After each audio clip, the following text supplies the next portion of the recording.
Well, it's not so much that it sent me into a tizzy. It's that I would like to congratulate LeVar Ball for his life philosophy infecting the greater Bay Area, which is just speak it into existence, and no matter how illogical, no matter how impossible, no matter how improbable, people will believe it can happen.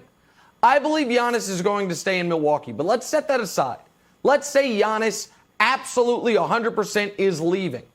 There are literally half the league can come up with a far better trade offer than the best thing the Warriors can offer this summer, which is Andrew Wiggins, LaMelo Ball, or whatever that lottery pick turns into, and the Minnesota pick, which is protected in the top two, that they got in the Andrew Wiggins trade because they had to take on the inferior player, the overpaid player, the inefficient player in Andrew Wiggins.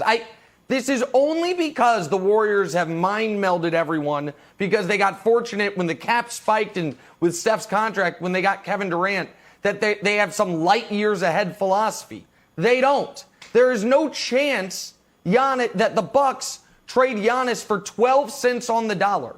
If Broussard, if they're going to trade him, here are some teams that can make real offers. The Miami Heat can offer you all their young players. Bam, Hero, Duncan Robinson. They would have to include Iguodala to make the money work. What about the Raptors, where you mentioned smartly he has a relationship with Masai? What about Pascal Siakam, OG, and their draft picks? The Celtics, if Danny Ainge ever wants to get off his butt and make a trade. What about Jason Tatum and the Memphis pick? Tatum and a pick for Giannis. I keep going. Washington could offer Bradley Beal and Rui Hachimura. The Sixers could offer Ben Simmons, Matthias Thybulle, and picks. Denver could say, you can have Jokic or Jamal Murray, your pick, plus Gary Harris and picks. I could keep going. Almost every team in the league can make a better offer than overpaid Andrew Wiggins, a top 5 pick in a bad draft, and whatever the Minnesota pick's going to turn into. This is a total impossibility, which is why I find it so maddening, Broussard.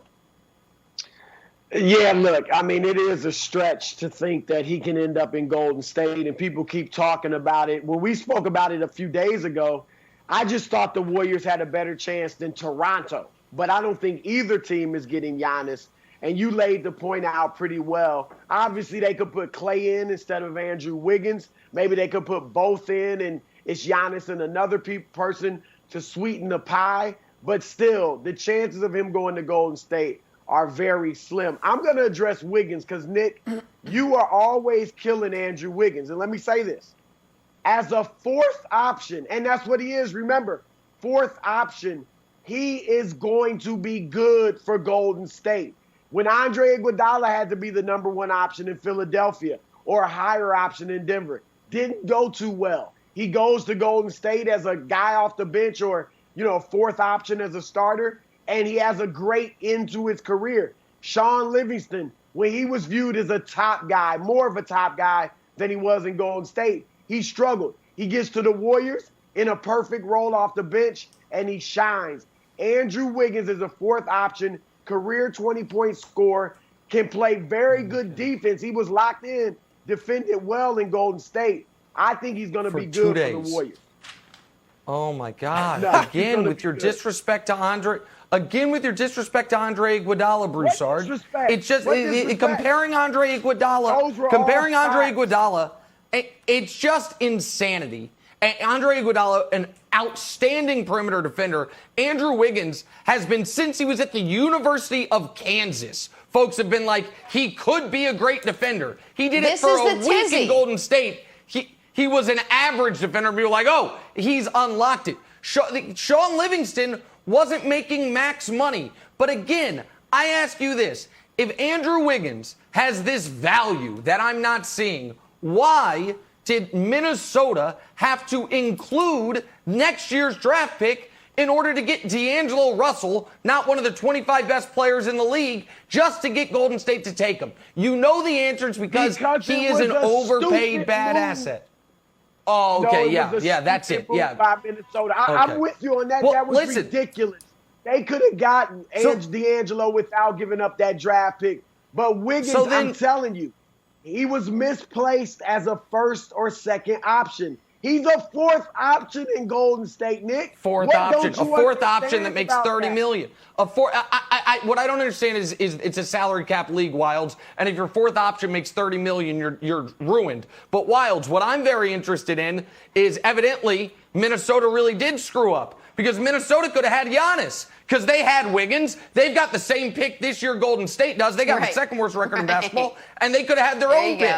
So they could have just held fort and traded for Giannis, evidently, because Andrew Wiggins is going to be unlocked as a $30 million fourth option, Wildes. I'm excited to see it. I'm just going to bring it back to Giannis, Nick, because I think this whole thing is centered on, does Giannis want to leave? If he doesn't want to leave, none of this matters anyways.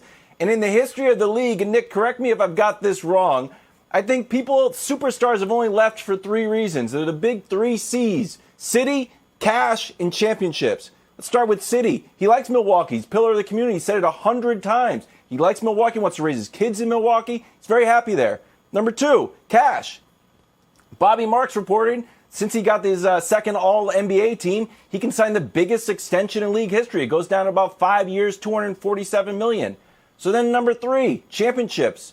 He went from a 15-win team as a rookie to, when you look at point differential for the Bucks, to the fifth best all time. The four previous teams had all won the championships. So between City, cash, and championships, the guy's got no reason to leave, Jenna. I think he stays and is a Buck for life. Okay, you make an incredible point, but on the off chance he doesn't, Broussard, sign the Supermax this offseason, what should Milwaukee do at that point? Keep him. Go for a championship. This is not an Anthony Davis situation where they didn't, in New Orleans, had no chance to win. The Bucks are well run, and they could win a title. Worst case scenario, if they keep Giannis, they challenge in the East. They don't get to the finals, but you still had a nice run.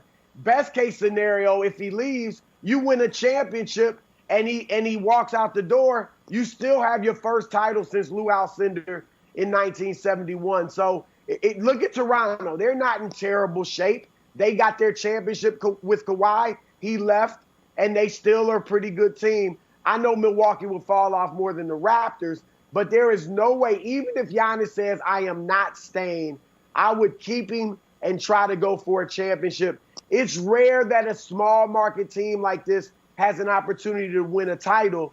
They need to maximize Giannis for however long he stays. All right, I'm going to say something here that unfortunately I don't say as often as I used to. Chris Broussard is 1,000% correct. I used to say that all the time, then Broussard went a little crazy over the last few years, but absolutely 100% right. The distinction between New Orleans' decision with Anthony Davis and Milwaukee's decision with Giannis is New Orleans looked themselves in the mirror and had to be honest. If we keep him, we are still drawing dead to win a title this year, and then he walks out the door for nothing. If Giannis doesn't sign the extension and just goes radio silent, or even if he says, guys, I'm not staying, you absolutely 100% run it back, hope that winning the title will change his mind.